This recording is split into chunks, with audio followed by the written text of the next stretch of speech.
Então, bom dia a todos. Nós começamos aqui a banca do mestrando Eric Mafra, no programa de pós-graduação da FUMEC. E queria agradecer aqui a presença do professor Gustavo Magalhães, que nos honra aqui por ter aceitado esse convite, né? O Gustavo, ele é professor da PUC, doutor pela UFMG, um advogado brilhante, trabalha diretamente com PPPs, infraestrutura, né? Uma referência nacional em direito administrativo. Agradecer também a participação do meu querido amigo Sérgio Henrique Zandona, mais uma vez, mais uma banca, né, Zandona? Agradeço demais todo o apoio e a disponibilidade, né? E falar também aqui com o Eric, né, o mestrando, que, né, Eric, você tinha um tempo a mais até para defender, né, a sua dissertação, mas, né, eu te pressionei, meu trabalho é esse, e você acabou, né, escrevendo e burilando o seu trabalho e para apresentar agora já no ano de 2020.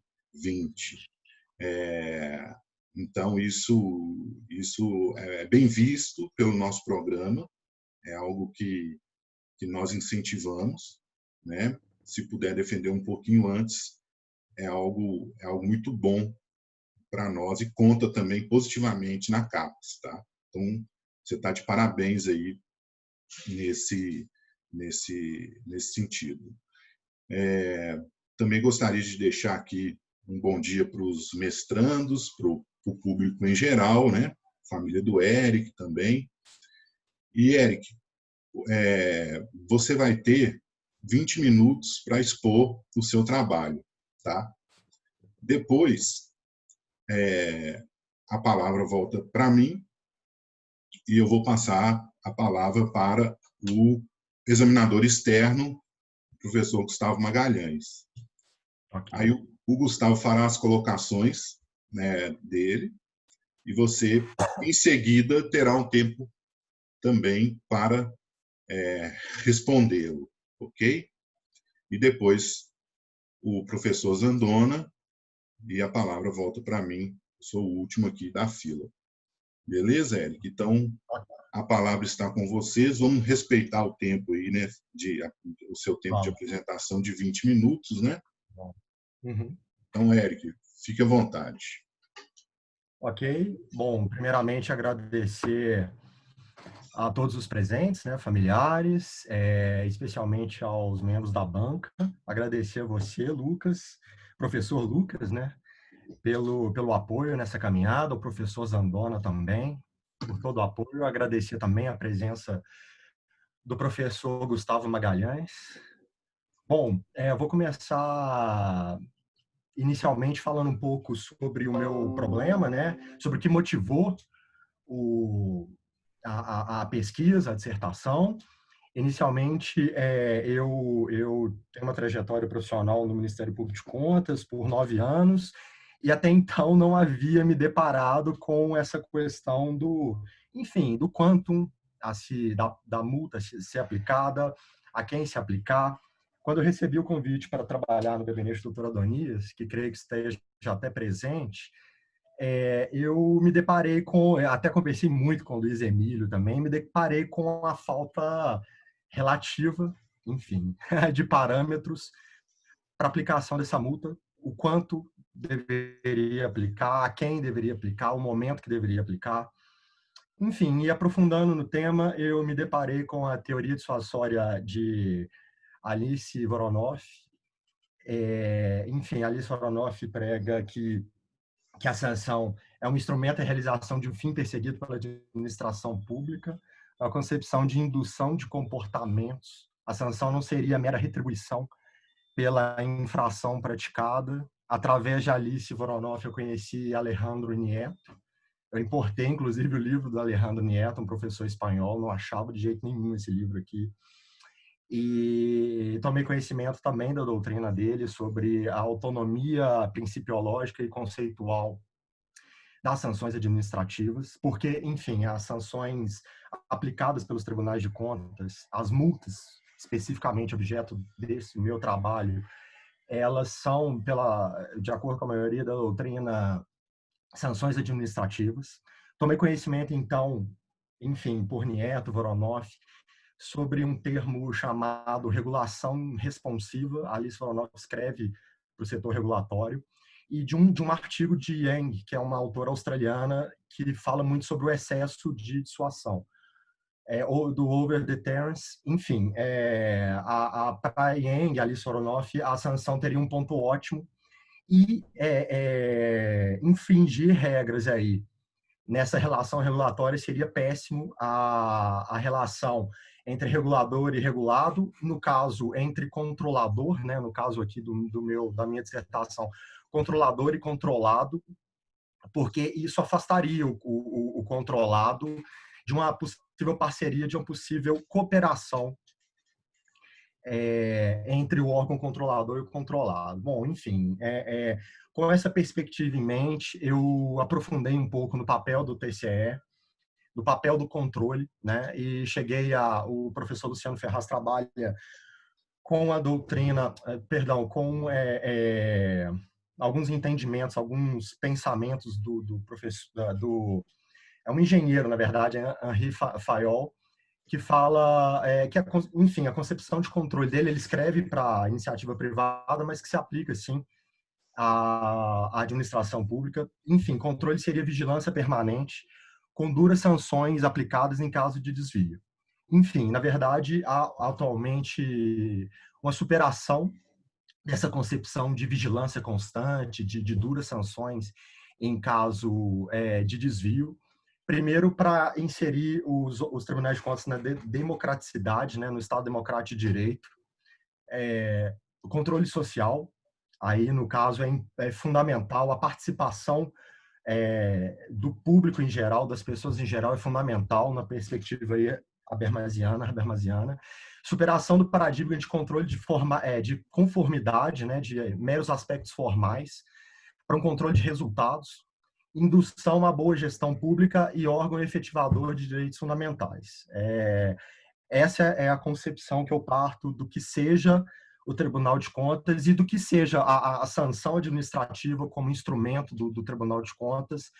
A sua função seria essa. Enfim, eu alio essa concepção à crítica a dois retributivistas, Kant e Hegel, que possuem uma importância fundamental aí já no âmbito da teoria da pena, né, do direito penal mesmo, a concepção de que o homem é um fim em si mesmo, tem uma importância histórica aí fundamental para a limitação das penas. Kant parte de um pressuposto de que a retribuição à infração, que a pena seria retribuição à infração, chamado imperativo categórico constituído em lei, e Kant apenas seria reação do ordenamento em face da infração à norma, chamado de contranorma. Enfim, a crítica a ser feita por dois autores contemporâneos alemães, também alemães, né? Primeiro, Hoxie, que questiona os atos, se efetivamente os atos dariam em plena liberdade, como defendem Kant e Hegel, e questiona se seria possível essa real retribuição. Né, parte do pressuposto de direito penal no Estado democrático de direito, e o direito penal, ou seja, a pena, seria aplicada como última ratio, ou seja, o direito penal tem uma aplicação subsidiária aí, e especialmente na proteção de bens jurídicos. Ele estuda todo o processo de aplicação de pena, desde sua concepção pelo legislativo até o processo de ressocialização. Portanto, bem mais ampla e enfim, também até pela época do que Kant e Hegel. Também Günther faz uma crítica aguda ao desejo da sociedade pela pena, e eu incorporo muito isso no meu trabalho. Ele faz uma crítica à pena, e a crítica como a pena se dá na atualidade. Ele apresenta argumentos fortes relacionados à psicologia, à pedagogia. Inclusive, aprendi muito, minha mulher é neuropediatra também, ela sempre me fala essa questão da pena, da sanção às crianças, né, que... Enfim, esse conceito, essa conceituação tem mudado muito, né? E o Günther parte basicamente, ele é habermasiano, e parte basicamente que a pena é comunicação, né? E que, sendo comunicação, ele se questiona se a pena, e se não haveria outras formas de punir, que não, por exemplo, multa, a pena privativa de liberdade, enfim, associado a um novo papel exercido pelos tribunais de contas. E diante das críticas realizadas, né, às teorias retributivas, e levando em consideração também as teorias dissuasórias e o foco do meu trabalho nessa situação, especialmente no pós-Lindbe, né, no pós-Lei 13.655, eu elejo 4 pontos que eu verifico a jurisprudência do Tribunal de Contas da União e do Tribunal de Contas do Estado, representando aqui, pela quantidade de controlados que eles abarcam, né? Que eu entendo que seria uma espécie de síntese do que acontece aqui no caso brasileiro. Enfim, mas faço a análise da jurisprudência desses 2 tribunais de contas, desses 2 órgãos de controle externo, para primeiro questionar a questão da relevância material da conduta, a relevância mediante a autonomia do direito administrativo, né, com relevância para o direito administrativo, se associa aí a uma noção de Goldsmith da anti-administratividade. Enfim, pelo conjunto da legislação e da doutrina, faço uma crítica à atuação dos TCs, mas reconheço um avanço na atuação dos TCs e dos tribunais de contas, especialmente, na verdade, acaba que é uma crítica mais aguda até a atuação aqui do Tribunal de Contas do Estado, que muitas vezes se pauta por fiscalização de formalidades, de questões que, ao meu entender, seriam de menor relevância. E aplicam sanções nesses casos, como, por exemplo, erro no momento de se numerar páginas. Enfim, existe até uma relevância em relação a isso, mas na fundamentação dos tribunais de contas, enfim, do Tribunal de Contas aqui, muitas vezes não se dá dessa forma, né? Não é levado em consideração a relevância material, mas existe um avanço em relação a isso, na jurisprudência do Tribunal de Contas aqui do Estado de Minas Gerais, em relação também ao dolo e erro grosseiro, né? Que essa lei que perpetuou, que alterou a Lindbe, ela faz essa mudança e uma perspectiva um pouco diferente assim da sanção. Ela não é mais aplicada hoje em dia, atualmente, como no caso de infrações de mera voluntariedade. É preciso comprovar, e aí no caso da prova dos tribunais de contas, o dolo e erro grosseiro. E também explicito isso, faço um estudo da jurisprudência do Tribunal de Contas da União, do Tribunal de Contas aqui do Estado de Minas Gerais, e vejo também um certo avanço nesse sentido. Apesar da jurisprudência aqui do Tribunal de Contas do Estado de Minas Gerais ainda ser um pouco reticente à aplicação desses dispositivos, enfim. Também faço um estudo, enfim, quantitativo sobre a previsibilidade, né, da jurisprudência, né, previsibilidade dessas sanções, né, se o controlado ele possui nesses tribunais conhecimento prévio do que seria considerado por esses tribunais grave, leve, do quanto a ser aplicado, de parâmetros a ser aplicado, né, especialmente aí em relação à dosimetria, individualização da pena, e, enfim, a realidade é que os tribunais não têm uma espécie de ato normativo que deixasse claro aos controlados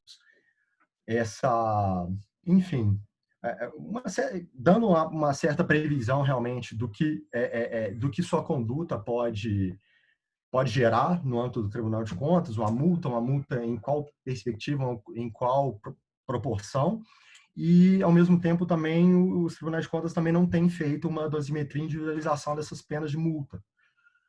E a minha conclusão é exatamente essa, baseado em todo esse arcabouço doutrinário, legal, especialmente na teoria dissuasória da pena, e especialmente focado aí no excesso de ação. Eu entendo que os tribunais de contas, nesse aspecto, não têm cumprido o seu papel, né, de efetivador de direitos fundamentais e de indutor da accountability, boa gestão pública, etc. É isso.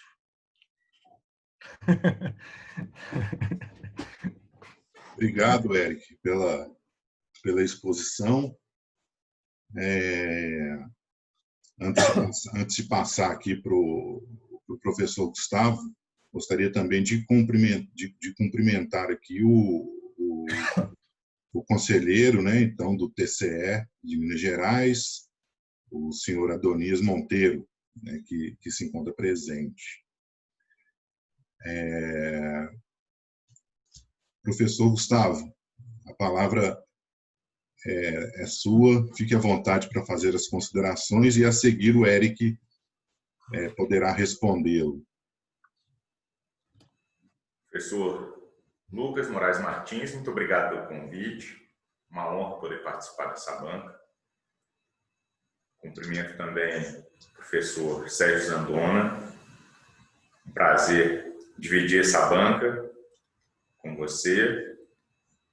Eric, meus parabéns pelo seu trabalho. Eu vou iniciar agora algumas considerações, mas já registro que gostei muito do seu texto. Acho importante falar isso de uma vez para desarmar um pouquinho, porque todos nós que passamos um momento de avaliação, nós sabemos aí que existe uma angústia grande, né? Uma certa pressão. Então, relaxa, vamos aqui, se o professor Lucas, que é o presidente da banca, me permitir, conduzir isso mais como um bate-papo aqui para construirmos, aprimorarmos cada vez mais, né, os nossos institutos jurídicos, e isso é muito importante. Cumprimento também os nossos colegas, mestrandos, doutorandos, autoridades presentes, familiares do Eric que acompanham. Bem, como eu já adiantei, eu gostei muito do seu trabalho. Você abordou uma série de questões que são muito caras para mim, tanto na perspectiva teórica quanto na perspectiva prática no dia a dia, né? Como o professor Lucas adiantou, eu sou advogado e militante, então realmente enfrento algumas questões bem intrigantes no dia a dia, e o seu trabalho nos ajuda muito, né, a questionar e a lidar com várias delas. Vou dividir minha abordagem aqui em duas partes, alguns aspectos formais e metodológicos e em seguida, né, o que interessa mais para nós aqui, que são as questões de conteúdo, de mérito, pano de fundo. Eu achei muito importante você ter trazido essa errata hoje, viu? Parabéns. Acho que você mandou bem, porque eu te confesso que ao ler o seu trabalho, eu falei assim, poxa vida, tá um trabalho com uma pesquisa tão legal, tão aprofundado, tão criterioso, um corte metodológico bacana, e é claro que erros de revisão, de digitação, né, isso sempre acontece, mas eu achei assim que quantitativamente acabou passando muita coisa, tá? Então acho que você fez muito bem de ter esse cuidado de revisar, tá? E para o depósito definitivo, e você foi caminhar para a publicação do seu trabalho, ele realmente tem um apelo muito grande, né?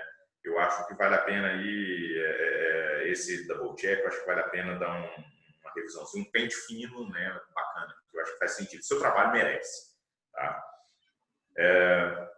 Nessa mesma linha, vou passar rapidamente pelas questões formais, alguns pontos iniciais quanto à precisão acadêmica, assim que o meio acadêmico ele nos cobra um pouco mais. Então, por exemplo, no finalzinho da página 10, quando você menciona, na última linha, inclusive, da página 10, o fato de que Minas Gerais tem um maior número de controlados e, dada a sua localização geográfica, possui o condão de sintetizar a realidade brasileira. Eu entendi o que você quis dizer, isso não é parte central do seu trabalho, mas por que a localização geográfica de Minas Gerais, será que é isso mesmo que faz com que ela sintetize a realidade? Cuidado, tá? Com precisão terminológica, tá? Para não correr o risco disso passar batido. Aqui na nota de rodapé número 8, quando você menciona naturezas processuais que representam a maioria absoluta das sanções aplicadas no âmbito do TCE, sem a fonte específica, sem o lastro, né, num trabalho acadêmico, de onde você tirou essa maioria absoluta aqui? É chute, é feeling, será que a gente pode considerar que isso é um fato notório? Tenho minhas dúvidas. Tá? Na própria página 12, aqui no penúltimo parágrafo, talvez tenha passado aqui uma expressão da sua época de projeto, quando você menciona que para alcançar o objetivo, além da revisão bibliográfica, será realizada a análise, né? Seu trabalho já foi concluído aqui, né? Então, depositado.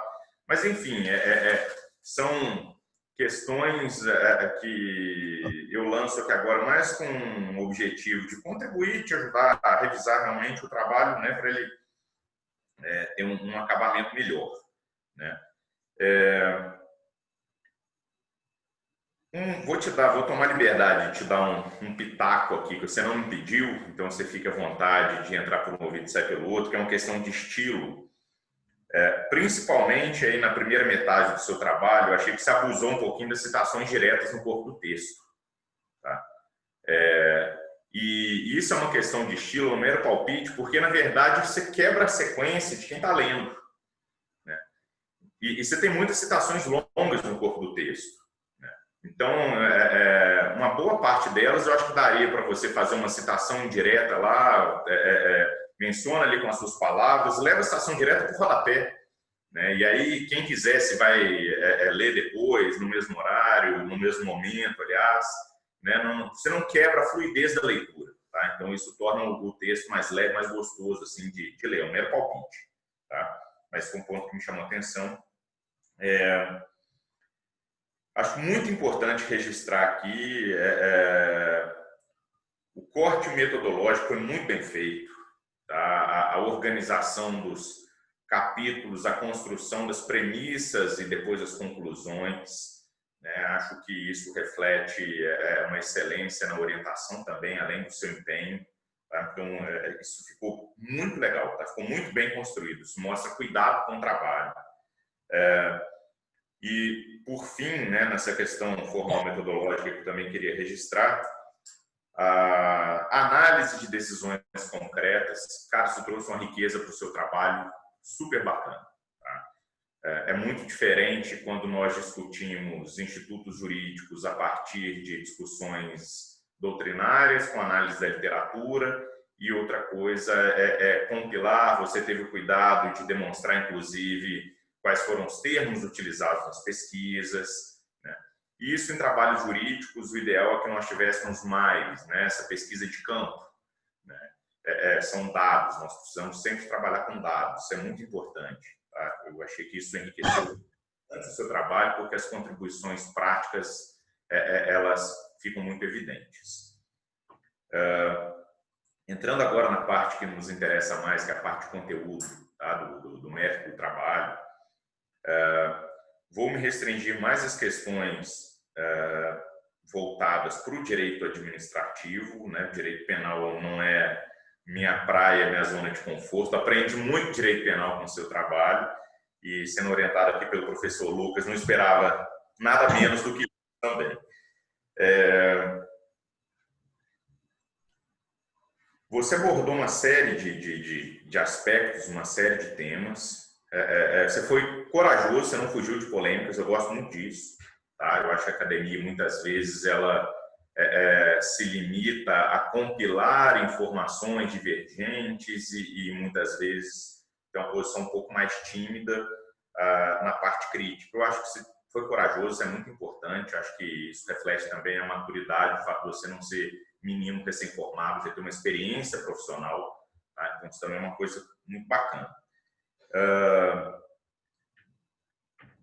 Eu vou fazer uma exposição aqui, contextualizar, e depois eu vou te endereçar algumas perguntas, tá? Okay. Você trouxe pontos aqui que realmente achei muito importantes. E o primeiro ponto que eu gostaria de registrar, você trouxe a abordagem da competência pedagógica dos tribunais de contas. Eu realmente acredito muito nisso, tanto como professor quanto como advogado. Eu acho que os tribunais de contas têm essa função pedagógica e que tem um efeito prático muito importante no aprimoramento das boas práticas de gestão pública brasileira.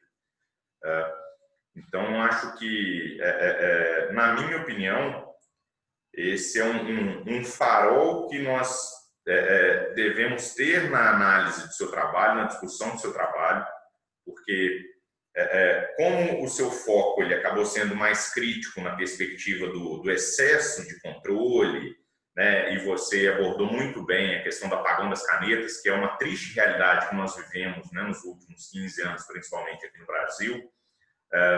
Então, esse grande dilema, né, de um lado da competência pedagógica dos tribunais de contas, que é muito importante, mas, por outro lado, o excesso de controle, mas para a gente ter em mente que nós estamos cuidando mesmo do excesso, porque o controle é importante e o papel exercido é muito importante. Tá? Então, estou colocando, inclusive, abrindo um pouco a minha cabeça, fazendo raio-x para vocês conseguirem enxergar qual foi a minha análise e o meu raciocínio a partir do seu trabalho. E nesse contexto, nessa dicotomia, né, da competência pedagógica versus o excesso de controle, uma sugestão que eu gostaria de dar, seja para uma revisão do seu trabalho, seja na continuidade da pesquisa, quando você for fazer um doutorado, algo do gênero, um ponto que você abordou de uma forma mais tangencial, mas segregar a abordagem, você trouxe várias classificações interessantes, então separar de uma maneira expressa os atos administrativos com conteúdo decisório, que envolvem decisões mais complexas, você deixou claro que entende que os tribunais de contas não podem querer substituir o gestor público, etc. e tal, daquelas questões dos erros procedimentais. Porque, ao final do seu trabalho, eu fiquei com a impressão que a sua própria abordagem, a sua delimitação do tema poderia ter sido focada mais nesses erros procedimentais.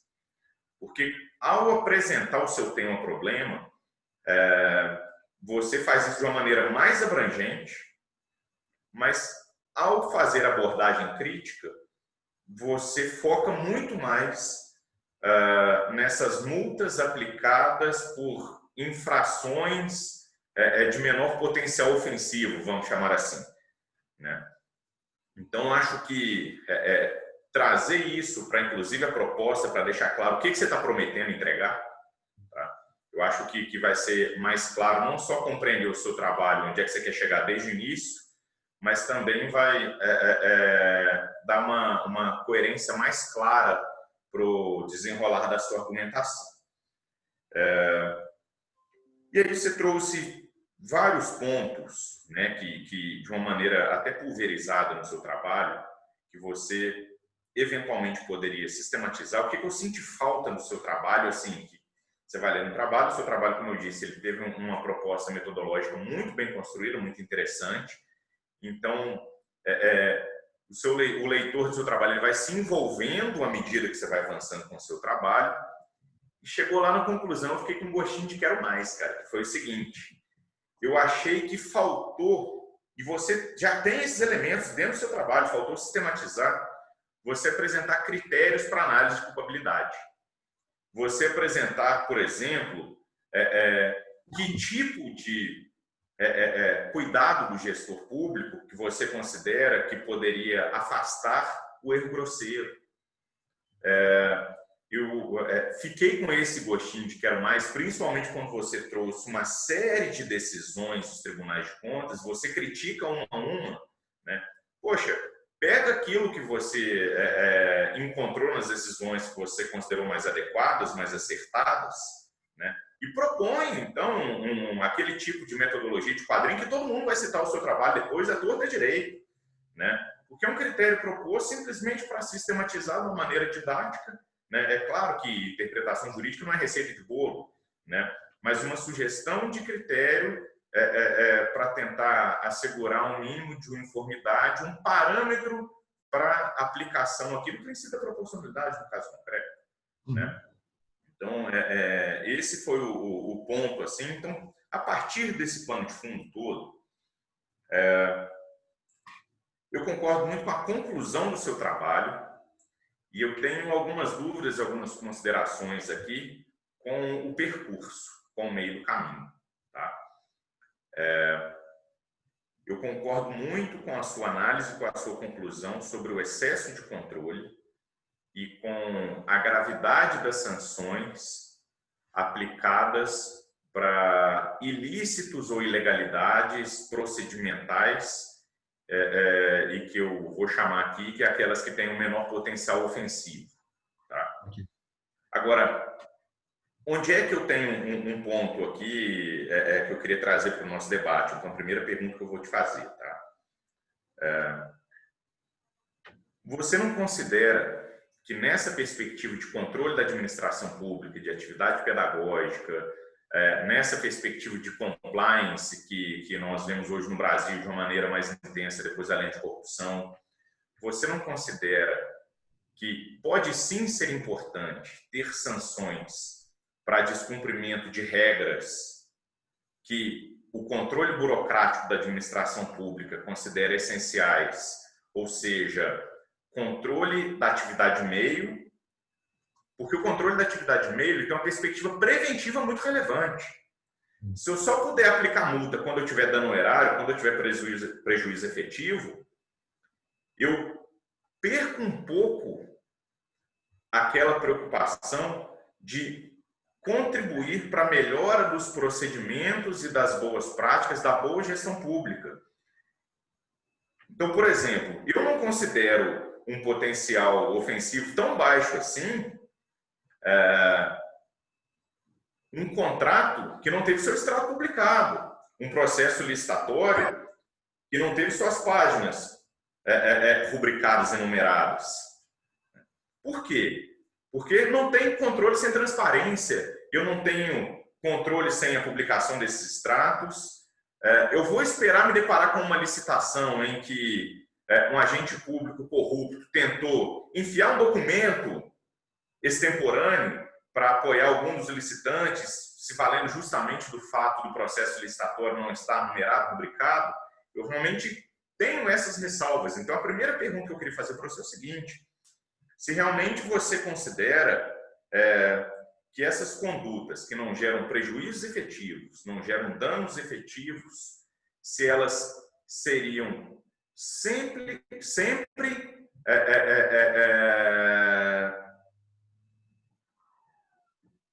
fora da perspectiva, ficariam sempre fora da perspectiva de aplicação de multa, seriam sempre impossibilitadas de aplicação dessa penalidade. Porque foi essa a impressão que eu fiquei. E aí, nesse contexto, acho que é importante, e você traz o parâmetro do erro grosseiro, que eu acho que é fundamental. Né? Mas, por exemplo, o descumprimento de regras básicas comezinhas sobre procedimentos administrativos muito conhecidos como procedimento de licitação, isso, na minha opinião, é erro grosseiro. Uhum.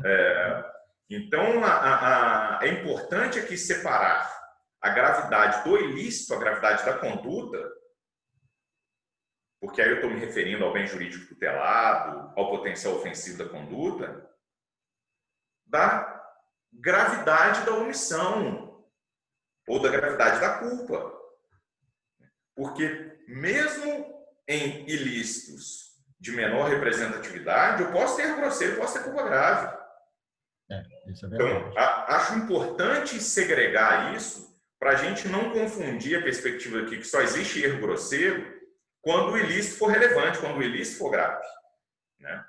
E aí tem um ponto que, partindo agora para uma outra análise, mas que todas elas são muito interligadas aqui, um ponto que você traz que eu acho super interessante, com o qual eu concordo muito, a utilização mais sistematizada da recomendação. Porque, partindo da função pedagógica, da competência pedagógica dos tribunais de contas, se existe uma determinada recomendação e, a partir da recomendação, o gestor público ele passa a cometer erros procedimentais de menor potencial ofensivo, poxa vida, o desleixo ele é muito grande. Então, a omissão ela passa a ser reprimível, na minha opinião, de uma forma inequívoca. Né? E, então, para esses erros procedimentais, talvez uma provocação, né, que eu possa trazer para você, queria ouvir sua opinião, é como se a multa ela tivesse que ser precedida de uma, aspas, advertência ou uma recomendação. E essa advertência, essa recomendação, ela não necessariamente precisa aguardar a ocorrência de um ilícito. Então, pela capilaridade que o Tribunal de Contas de Minas Gerais, por exemplo, tem, eu sei que nós estamos falando de 853 municípios, eu sei que isso é muita coisa, né? Mas o Tribunal de Contas, ele eventualmente poderia fazer uma cartilha, recomendar que todos os prefeitos eleitos enviem essa cartilha mediante recibo, pedindo para todo agente público ocupante de cargo de chefia e direção que ele assine para demonstrar a ciência daquilo, para demonstrar quais são as condutas passíveis que podem ser reprimidas aí e penalizadas com aplicação de multa, por exemplo, né? E a partir desse momento, você consegue trazer a atividade pedagógica para conversar mais com o controle, abstraindo dessa perspectiva meramente punitiva. Então, você traz esses caminhos que eu acho que são muito ricos dentro do seu trabalho. E, para não monopolizar a discussão aqui, vou fazer uma última pergunta, né? Depois, em outras oportunidades, podemos aqui aprofundar o nosso debate. Acredite em mim que tem um monte de coisa aqui na minha cabeça a partir da leitura do seu trabalho. Eu tenho muita coisa aqui também para poderia ter escrito assim 1000 páginas sobre o assunto, porque mas enfim, por favor. E uma coisa que eu queria te perguntar, não sei se você chegou a refletir sobre isso, porque a partir dessa perspectiva do excesso de controle, que nós estamos discutindo aqui no seu trabalho, a aplicação de penalidade para a pessoa física do gestor. Né? Nós estamos falando de aplicação de penalidade no CPF. Né? Isso. Minha pergunta para você é: em que medida que esse controle do Tribunal de Contas ele nos confunde um pouquinho com o controle disciplinar do agente público? E em que medida esse excesso de controle ele não decorre um pouquinho da omissão dos próprios entes públicos nesse controle disciplinar? Né? Porque se eu tenho um presidente de comissão de licitação que não rubrica as páginas do processo, que não publica extrato de contrato, que não toma cuidados básicos devidos, né, o natural disso seria que o próprio ente público, no seu controle interno, tomasse essas providências. Né? Mas é claro que nós conhecemos, tem questões mais corporativistas, mesmo com relação a servidores públicos efetivos, tem aquela brincadeirinha com um fundo de verdade que você está chefe, amanhã posso ser eu, então cuidado com a sua empolgação aí, etc. e tal. Né? Mas a minha pergunta para você é nesse sentido: em que medida que esse excesso de controle não acaba se confundindo um pouquinho com o controle disciplinar dos agentes públicos, que poderia ser melhor desempenhado lá como um dos desdobramentos da função hierárquica do controle interno, né, das próprias administrações públicas. Encerro as minhas considerações por aqui. Você fica à vontade para responder na ordem e da forma como você achar melhor. Professor Lucas, obrigado. Professor Gustavo, obrigado pelas colocações, pelas perguntas, pelos comentários. Eu anotei todas aqui. Eric, então você tem aí a palavra para as suas colocações. Bom, professor Gustavo, dentro da perspectiva que eu construí aí de uma crítica à pena e dentro dessa perspectiva de Tribunal de Contas também, né, mais associada aí, como o senhor bem expôs, à atuação pedagógica e até minha crítica à pena, a crítica ao excesso de dissuasão.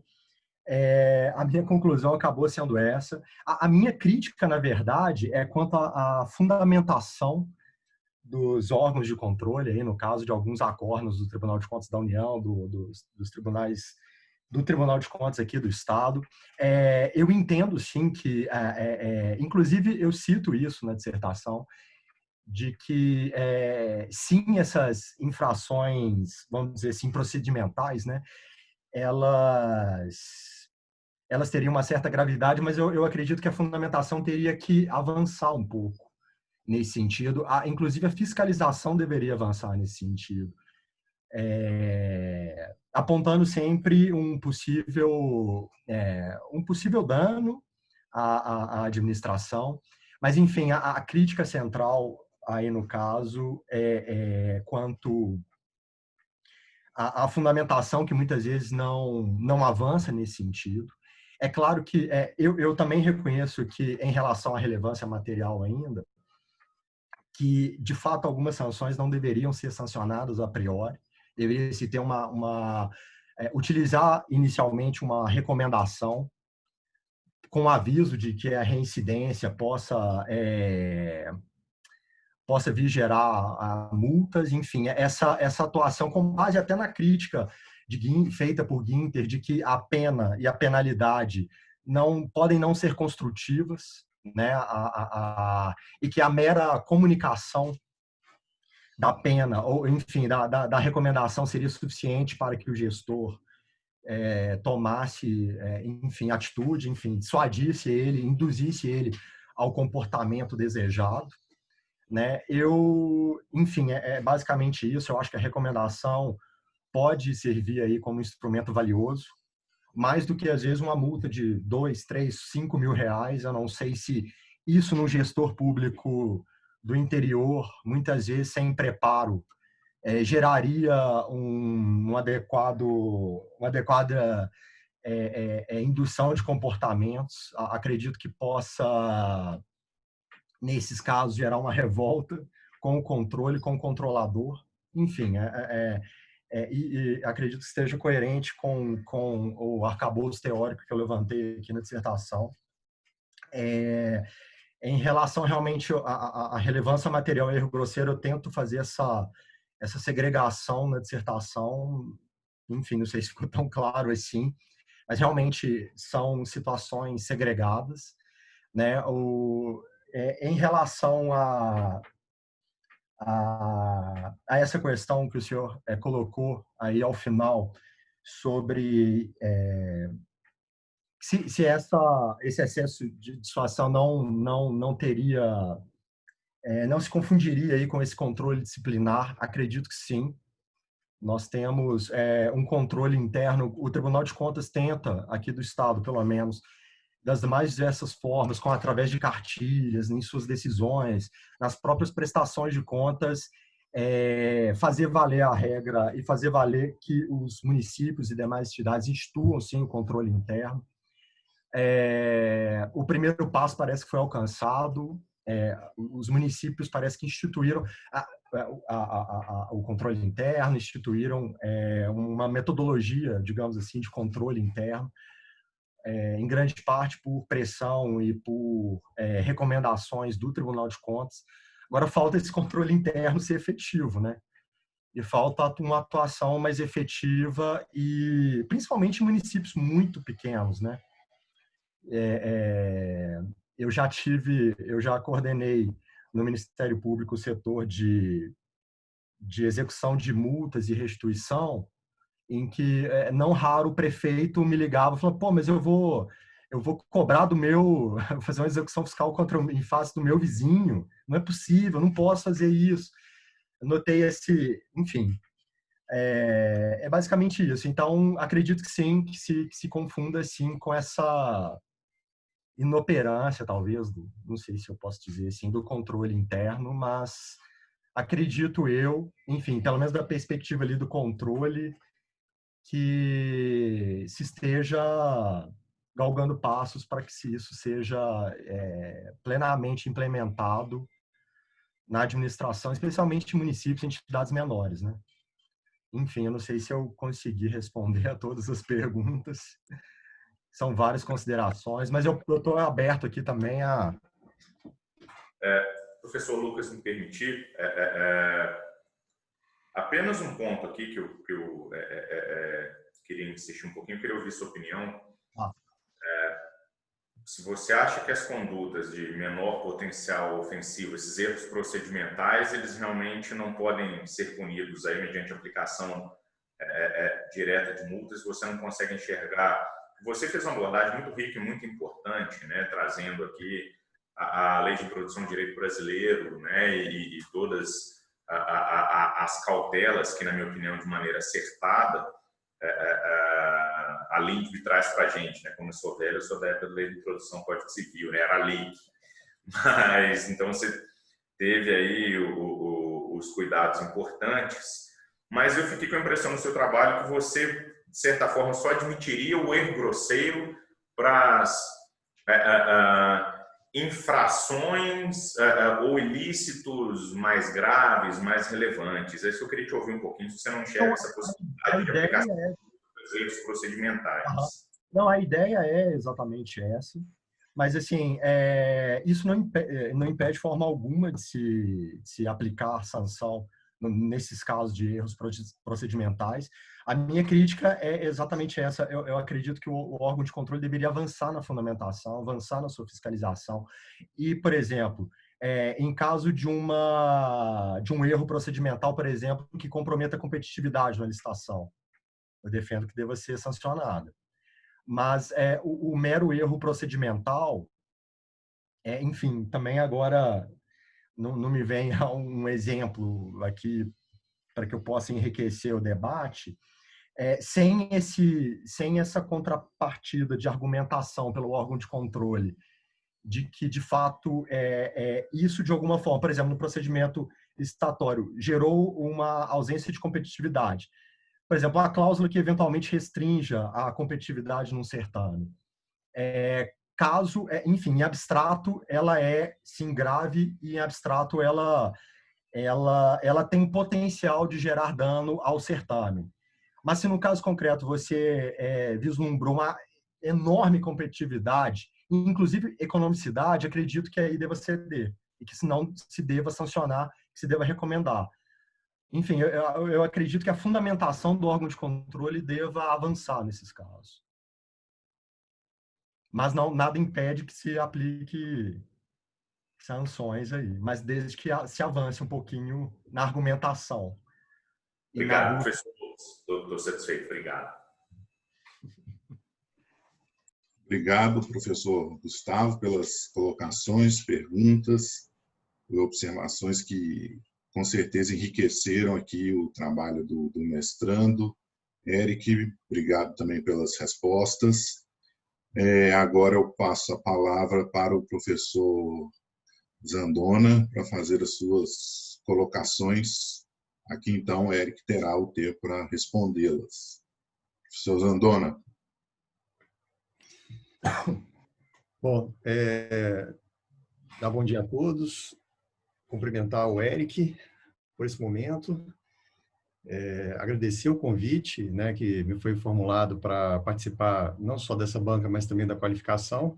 Agradecer a você, Eric, e ao professor Lucas, a quem cumprimento também, né, e cumprimentar aqui também o professor Gustavo Magalhães, uma honra tê-lo aqui na FUMEC.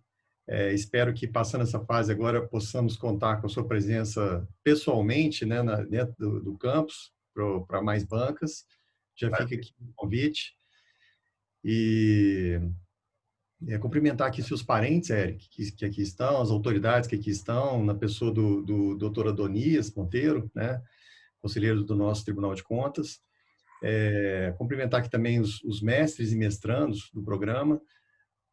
Dizer que o mestrado da FUMEC realmente a gente tem vários diferenciais positivos, né, que os mestres que aqui passam, né, os mestrandos que aqui passam, que defendem as dissertações, continuam participando e estando presente aí acompanhando os trabalhos dos colegas que vêm na sequência.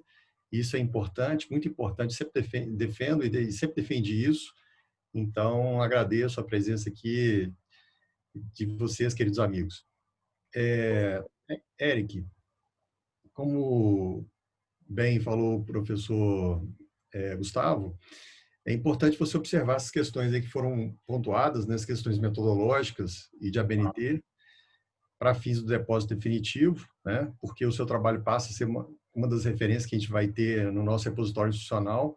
Então, importante que a gente busque, né, a perfeição, apesar da perfeição ser inatingível, né, como eu sempre escutei do meu eterno orientador, o professor Ronaldo Bretas, ele sempre falou comigo assim, ó, Zandona, você tem que buscar a perfeição. Ela é inatingível, mas você tem que demonstrar que você está buscando ela. Então, eu observei desde a qualificação o seu esforço, né, para atender todos os requisitos metodológicos e de ABNT, mas sempre uma coisinha ou outra passa, né? Então, importante as observações do professor Gustavo e você acolhê-las, tá? Eu sempre faço aquela contagem, né? O professor Lucas já está acostumado comigo, porque eu não durmo, né? Então, eu fico fazendo lá a contagem das fontes, né? E eu gosto de fazer essa contagem de fontes, por quê? Porque o grande diferencial da dissertação em relação à tese, a tese exige um tema inovador, né? Um tema novo, né? Que hoje em dia no direito é até difícil, né? Num país continental igual o nosso, né? Que nós temos mais de 1.500 revistas eletrônicas no país, que a cada volume soltam 20 artigos novos, então a produção é gigantesca no país, em termos científicos. Então, hoje, você encontrar um tema novo para uma tese é complicado, né? Agora, a dissertação não tem essa exigência. Mas na dissertação, o que é exigido do candidato, né, à conclusão do curso de mestrado? Na dissertação exige um aprofundamento da pesquisa. E por isso que eu gosto de contar as fontes, porque é através da utilização de todos os tipos de fonte que a gente observa se o candidato ele pelo menos se esforçou para tentar esse aprofundamento do estudo, tá? E eu contei 401 fontes diferentes, eu já te dou os parabéns, porque estou para te falar que eu acho que das últimas bancas todas que eu participei, é um dos trabalhos com mais fontes diferentes, então isso demonstra o seu esforço, né? 401 fontes, 176 foram estudos de casos. Então demonstra a sua pesquisa de campo, pesquisa documental, né?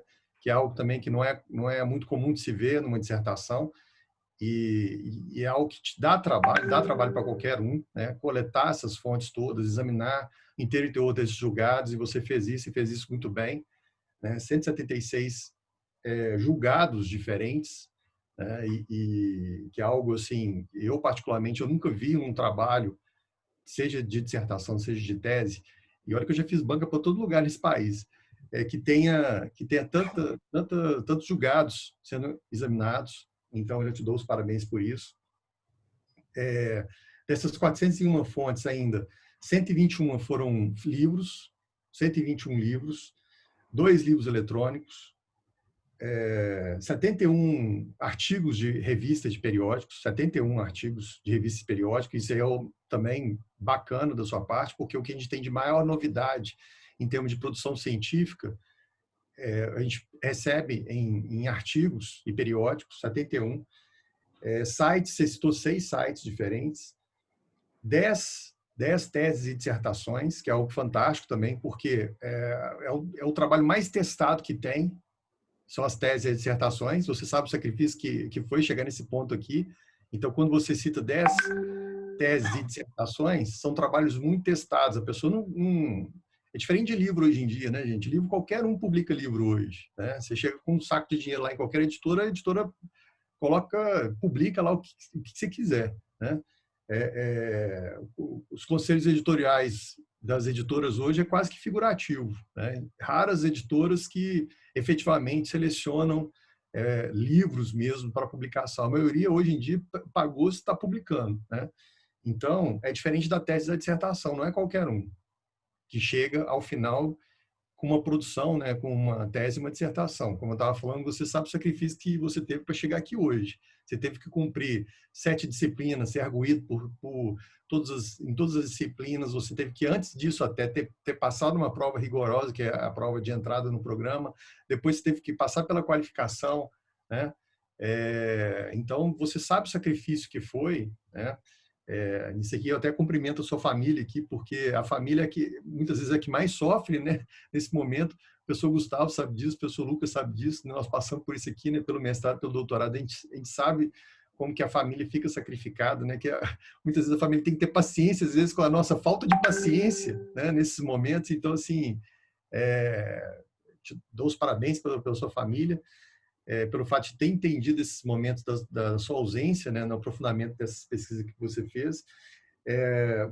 Julgados, então, eu já falei, 176, leis e normas 12, normas diferentes, anais de evento 2 anais de evento, autores da casa 2 citações de autores da casa, e direito comparado também, direito comparado eu destaco no seu trabalho, você mencionando autores de outros países, você citou 77 fontes diferentes de autores de outros países, o que dá 19,20%, quase 20% do seu trabalho, das suas fontes, quase 20% das suas fontes são um direito comparado, em autores estrangeiros, que é outra coisa também, de certa forma, rara em dissertações, né? Porque a gente sempre procura o que é mais fácil para a gente, né? Autores da nossa língua, né? Você não, você, mesmo na sua fala, você citou aqui, encontrou um autor, ficou sabendo de um autor, foi atrás dele, né? Se esse autor tivesse lá uma obra mergulhada no Triângulo das Bermudas, provavelmente o Eric iria lá, missão tripulada do Triângulo das Bermudas, para encontrar essa obra, né? Então, assim, isso é o correto que é o que a gente espera de um mestrando, é isso, essa responsabilidade, né? Aí eu vou te dizer, nesse estudo que eu fiz, eu vou te dizer aquilo que eu te falei na qualificação, que eu acho que é o único ponto, né, que você não atendeu na qualificação. Você já deve saber o que eu vou falar, né? Você não citou nenhum artigo da nossa revista Mérito. Nenhum. E eu te falei isso na qualificação, tá? E eu vou falar isso o resto da vida, né? Para qualquer um que vier fazer qualificação ou banca comigo aqui, né? E eu já orientei os meus colegas professores do mestrado, já que eu estou na função de coordenador, né? Que é para cobrar isso dos nossos mestrandos, que citem a mérito, porque a gente vai conseguir levar a nota da nossa revista citando a nossa própria revista, né? Então, para o depósito definitivo, é importante você pesquisar lá a revista Mérito e colocar, né, citar algum colega seu que tenha lá, né?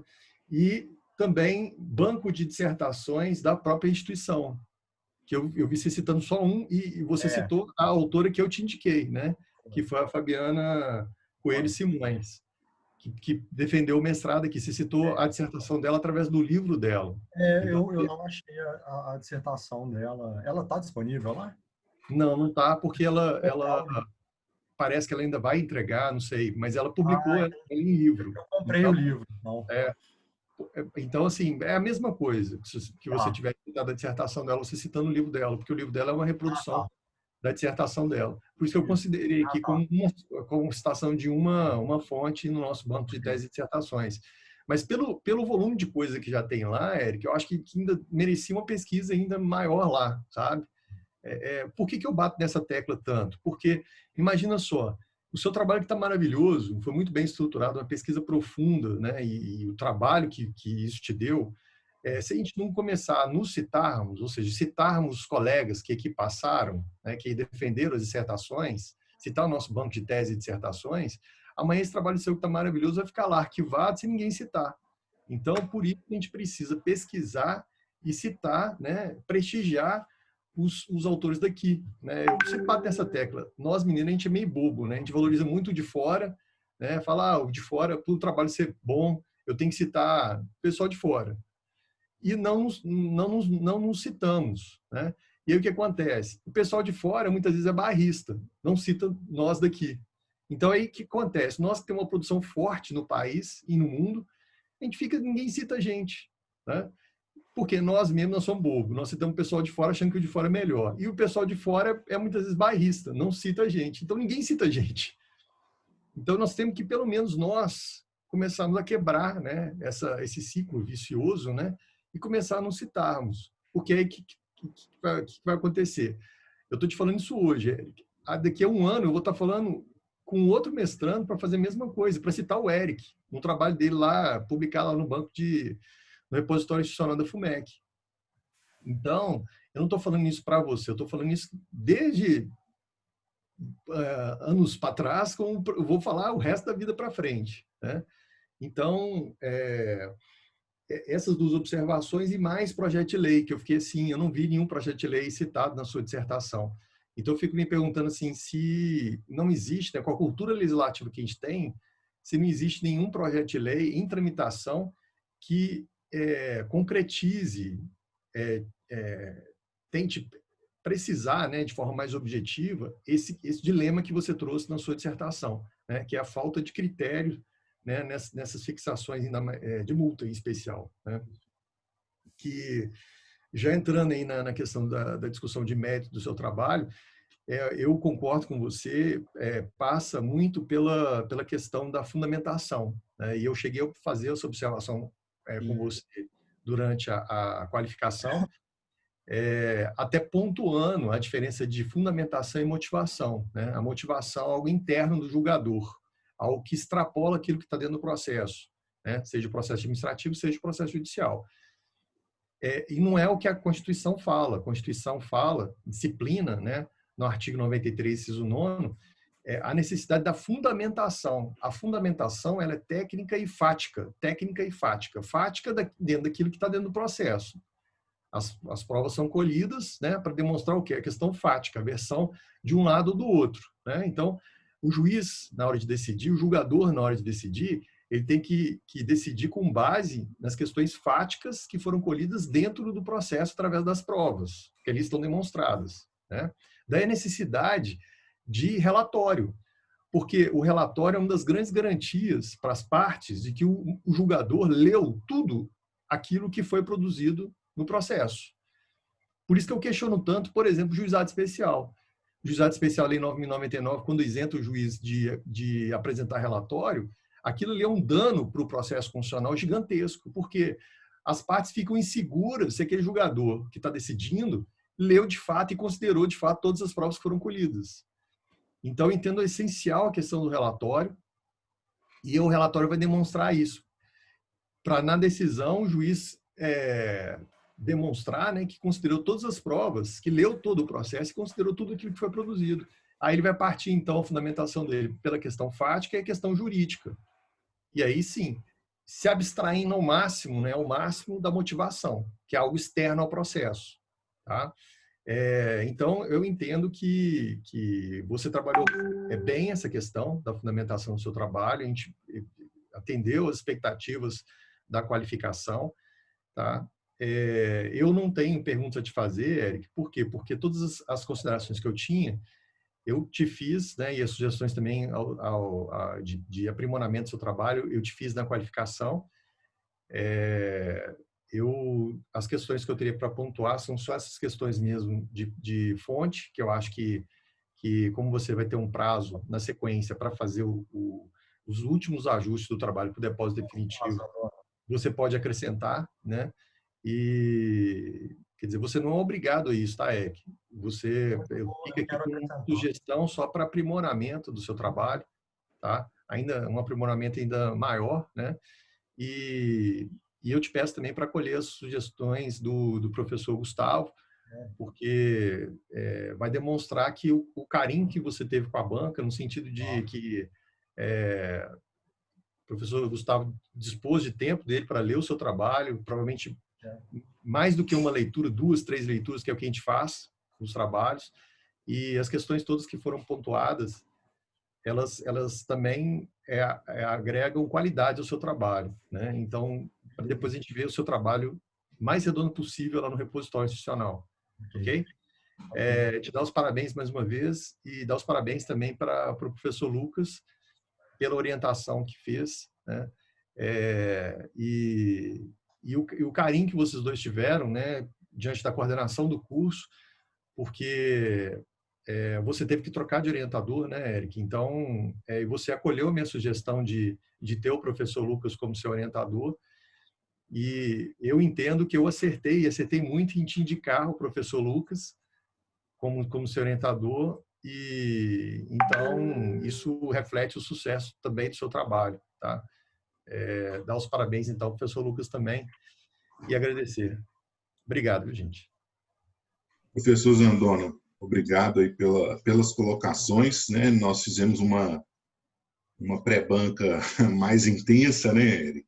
Então, acaba que 90% do que foi do que foi comentado na pré-banca, você acabou incorporando no seu trabalho, Eric, mas de qualquer forma, né, ficou uma parte sem incorporar, então por isso eu te passo a palavra para responder ao professor Zandona. Eu fiz desculpa. Eu fiz todas as anotações aqui, professor. Vou inserir, sim. Eu quero também depois, enfim, se for possível, se o professor Gustavo também tem essas anotações, eu gostaria de que ele me passasse essas anotações. Mas vou fazer sim. Eu inseri o autor, né, da casa. Aliás, o livro espetacular da Simões foi uma indicação excelente. Também tive aula com o professor André Leal, acabei, enfim, riquíssima a aula dele, acabei citando ali também, e vou aprofundar, tá tudo anotado aqui, vou fazer as devidas considerações. Eu não sei qual é esse prazo exato que eu tenho para ajustes, mas, enfim, eu vou correr atrás disso e vou fazer esses ajustes me passados. Agradeço, enfim, a colocação de todos. Vai ser bastante enriquecedor, realmente. E está anotado, está tudo anotado aqui. E se o professor Gustavo depois puder me passar as anotações dele, enfim, até depois a gente poder trocar uma ideia sobre o tema, eu estou aqui à disposição. Obrigado, Eric. Professor Lucas? Bom, Eric, eu não tenho nenhuma pergunta a ser feita, pois, né, nós já fizemos uma pré-banca, fizemos, né, vários encontros e já várias conversas.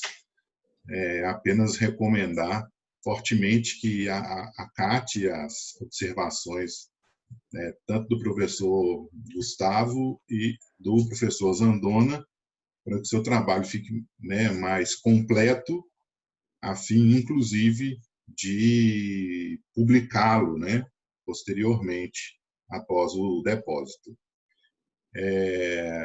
Dito isso, Eric, nós deliberamos aqui já no grupo de WhatsApp. Então, hoje, 7 de dezembro de 2020, você se tornou um mestre, né, em Direito, né, pela Universidade FUMEC, com o trabalho, né, com a dissertação, As multas nos tribunais de contas e o excesso de dissuasão, limite ao exercício do poder administrativo sancionador. Só tenho a parabenizar, Eric, você foi um excelente orientando, e principalmente dentro do meu perfil. Acho que nós temos mais ou menos a mesma idade, estamos no mesmo momento de vida, então, e o meu perfil não é um perfil muito de mãe, né? Eu deixo o mestrando bem livre. Então, quem quer ser meu orientando, Zandona, eu não fico em cima. Aí o Eric já tem essa maturidade, então por isso que funciona. Eric, vou te passar aqui a palavra aqui agora para você fazer suas considerações, observações finais, e dito isso, nós encerramos aqui a nossa banca, ok? Ok. Meus parabéns, muito merecido. Obrigado. Merecido, o trabalho ficou muito bom. Viu?